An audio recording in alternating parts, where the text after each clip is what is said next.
ankle brace, everything, all over the whole city of New York. Sabrina Ionescu and Breonna Stewart looking like ancient people. I ain't lying. These young ladies looked sensational. Now, I don't want to toot my own horn.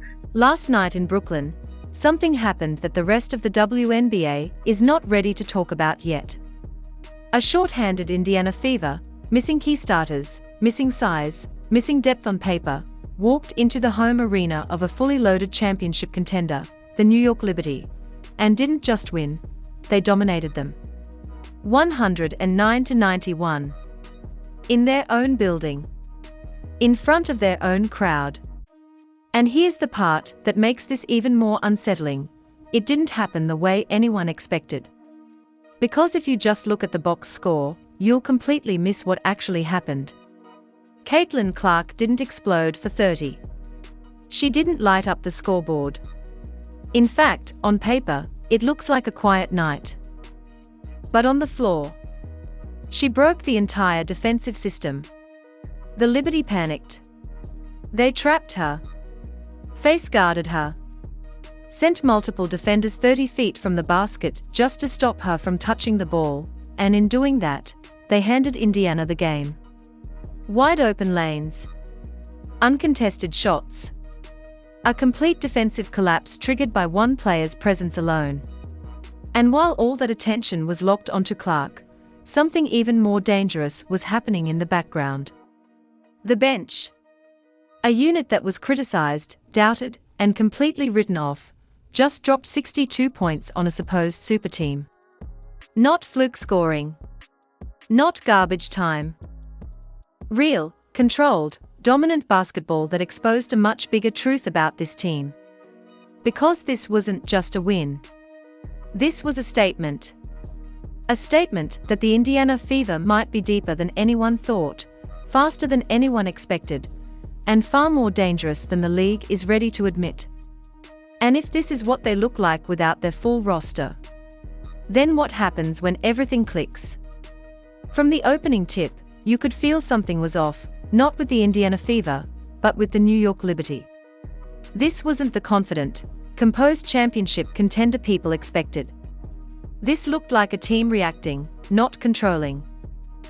And the reason was standing 30 feet from the basket, Caitlin Clark. Within the first few possessions, the Liberty coaching staff made a decision that quietly determined the entire game. They chose to panic. Instead of playing disciplined, structured defense, they aggressively trapped Clark the moment she crossed half court, face-guarding her like it was Game 7 of the finals, throwing multiple defenders at her just to deny a clean look. And in doing that, they created the exact nightmare scenario every coach tries to avoid, a constant 4-on-3 advantage across the rest of the floor. Now here's where casual fans get it completely wrong. They'll look at Clark's stat line and think she struggled. But high-level basketball isn't about raw numbers, it's about control. And Clark controlled everything without forcing a single shot. She absorbed pressure, moved the ball instantly, and let the defense collapse on itself. Every trap opened a lane. Every double team created a mismatch. Every overreaction turned into a scoring opportunity for someone else. And the Fever didn't hesitate, they attacked. Fast breaks, drive and kicks, open threes, relentless pace. The Liberty were always a step behind, constantly scrambling, never set. Meanwhile, stars like Breonna Stewart and Sabrina Ionescu looked unusually out of sync, not because they suddenly lost ability, but because the game was being played at a speed and spacing they couldn't dictate. Indiana flipped the script completely. Instead of being the young team trying to keep up, they became the aggressor, forcing the Liberty into uncomfortable decisions on every possession. And that's what made this so dangerous. Because this wasn't about hot shooting or luck. This was a structural breakdown. A defensive system collapsing under pressure, pressure created by one player's presence alone. And once that system broke, the rest of the game wasn't about who had more talent, it was about who could survive the chaos. And the Liberty couldn't.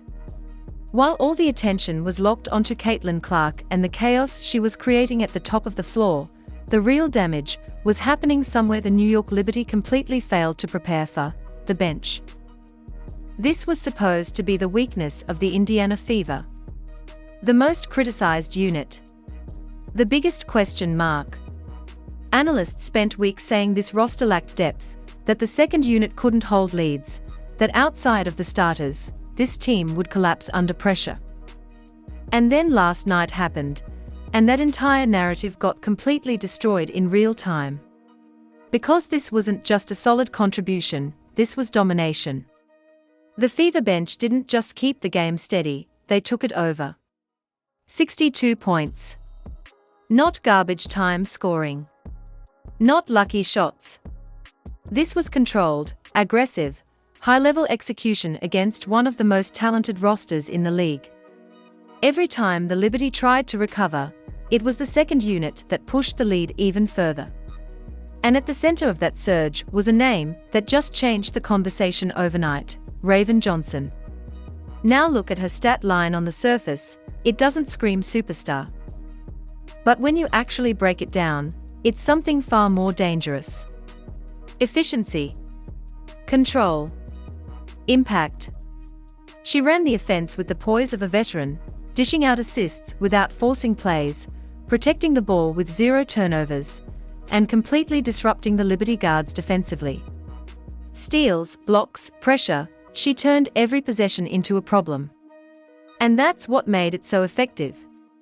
She didn't need to score 20. She dictated the flow. She stabilized the system when Clark Saturday. She proved that this team doesn't fall apart when the primary engine rests, it evolves. And that's a nightmare scenario for the rest of the league. Because the one thing teams were counting on was fatigue, forcing Clark to carry everything, wearing her down over 4 quarters, and then attacking when she slowed. But if Raven Johnson can run the second unit like this, if the bench can produce at this level, that entire strategy collapses instantly. And it wasn't just one player. This was a full unit stepping up. Confident shooting, aggressive drives, smart spacing, every piece fitting into a system that suddenly looks much deeper than anyone expected. The Liberty didn't just lose control of the starters matchup, they got overwhelmed by players they didn't even prioritize in their game plan. That's when you know something real is happening. Because it's one thing to stop a star. It's another thing when stopping that star makes the rest of the team even more dangerous. Once the defensive structure of the New York Liberty was completely stretched by the gravity of Caitlin Clark and the unexpected dominance of the bench, the game entered its most dangerous phase. The moment where experienced scorers start feasting on broken systems. And that's exactly when Kelsey Mitchell took over and turned this game from a statement into a full-blown warning to the entire league. Mitchell didn't force anything. That's what made it terrifying. Every shot she took came within the flow of the offense, wide open lanes created by overhelping defenders, late closeouts caused by Clark's pull, and mismatches triggered by chaotic rotations. And when a scorer of her caliber gets that kind of space, it's not a question of if she'll capitalize, it's how fast she'll bury you. Mid-range pull-ups, catch-and-shoot threes, transition finishes, it all looked effortless. Efficient. Surgical. The kind of scoring that doesn't just add points, it crushes momentum. And the Liberty had no answer. Because every defensive adjustment they tried to make came too late. Rotate harder. That leaves someone else open. Stay home on shooters. Clark breaks you off the dribble. Collapse inside. Mitchell punishes you from outside. It was a lose-lose scenario, and Indiana exploited every version of it. Then you add Sophie Cunningham into that equation, and now it's not just skill, it's attitude. Cunningham didn't just play her role, she enforced it. Physical defense, confident shooting, relentless energy, she brought a level of edge that completely disrupted New York's rhythm. Every rebound felt contested. Every possession felt uncomfortable. And when she knocked down those perimeter shots, it wasn't just scoring, it was psychological damage. The kind that makes opponents second-guess themselves on the very next play. This is where Indiana becomes dangerous in a completely different way. Because now it's not just about young talent or future potential, it's about proven players thriving inside a system that's finally unlocking them. Mitchell isn't carrying the offense anymore, she's finishing it. Cunningham isn't just a role player, she's setting the tone. And when veterans start thriving like this alongside emerging stars, that's when teams stop being interesting and start being legitimate threats. And here's the part that should worry every contender watching this game back: none of this looked forced. This wasn't a lucky shooting night. This wasn't a one-game anomaly. This was structure. This was spacing. This was a team understanding exactly how to punish defensive mistakes at every level. The Liberty didn't just get outplayed, they got out-executed.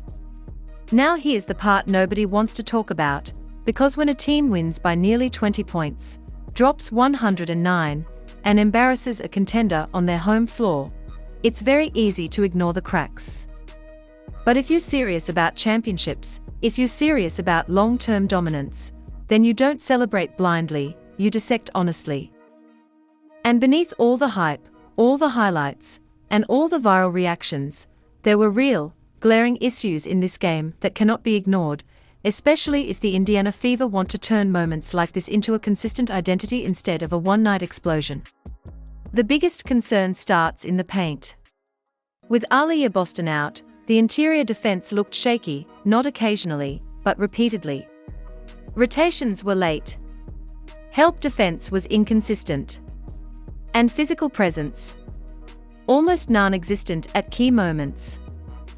Players like Breanna Stewart and the Liberty frontcourt were still able to get comfortable touches, and on another night, a more efficient shooting night, that could have completely flipped the game. This is the dangerous illusion of a blowout. When your offense is rolling, it masks defensive breakdowns that would normally cost you games. And that leads directly to the coaching conversation. Stephanie White cannot afford to walk away from this game satisfied. Yes, the offense looked elite. Yes, the system created spacing, pace, and production.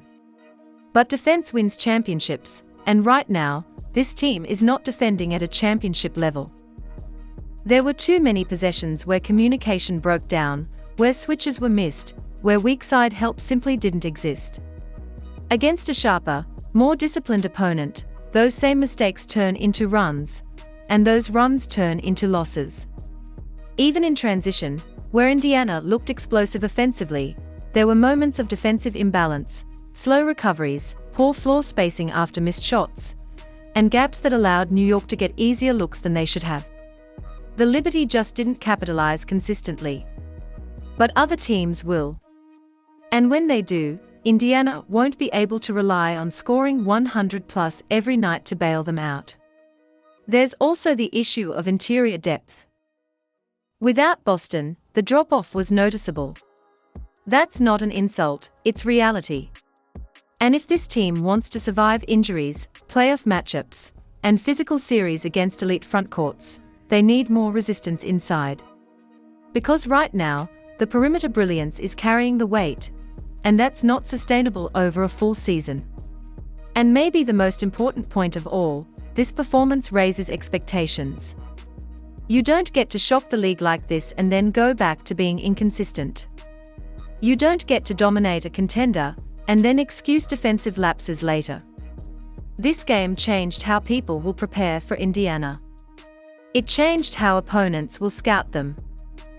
And it definitely changed the pressure on this coaching staff to tighten everything up immediately. Because now the league is watching closely. Not to see if Indiana is talented, that's already proven. But to see if they are disciplined enough, structured enough, and complete enough to actually win when the shots aren't falling and the game slows down. This wasn't just a breakout performance, it was a test. And while Indiana passed offensively with flying colors, defensively, they still have serious work to do. So now the question isn't what happened in this game, the real question is what it means going forward. Because this wasn't just a preseason win, this wasn't just a hot shooting night, and this definitely wasn't some random upset. This was a message, loud, clear, and impossible to ignore. The Indiana Fever just walked into one of the toughest environments in the league, shorthanded, underestimated, and written off by most of the mainstream narrative. And they didn't just compete, they dominated.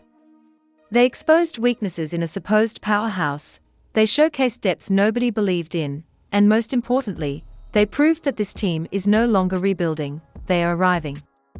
But here's where it gets real. Because now the expectations change. Now every opponent is going to game plan specifically for Caitlin Clark and her gravitational impact. Now every defense will try to disrupt that flow, shut down those passing lanes, and test whether the rest of the roster can consistently respond. Now the pressure is on players like Raven Johnson to keep delivering under real stakes, not just flashes. And now the coaching staff has zero excuses, because when you show this level, you don't get to fall back anymore. You either build on it, or you get exposed. The scary part? This version of Indiana still isn't complete. They were missing key pieces. The rotations aren't fully settled. The defense still has holes. And yet, they still dropped 109 and made a contender look completely out of sync. Imagine what happens when this team actually locks in defensively, gets fully healthy, and sharpens its execution. That's not just a playoff team, that's a problem for the entire league. So now I want to hear from you, no filters, no safe takes. Did this game officially announce Indiana as a real contender, or was this just one explosive night that won't hold up when the season gets serious? Did Raven Johnson just silence every critic with that performance, or do you still need to see more? And most importantly, is the league ready for what this team is becoming? Drop your raw, unfiltered thoughts in the comments. If you want real breakdowns, real analysis, and zero watered-down media narratives, make sure you subscribe and stay locked in, because if this game was any indication, the WNBA season is about to get very, very interesting.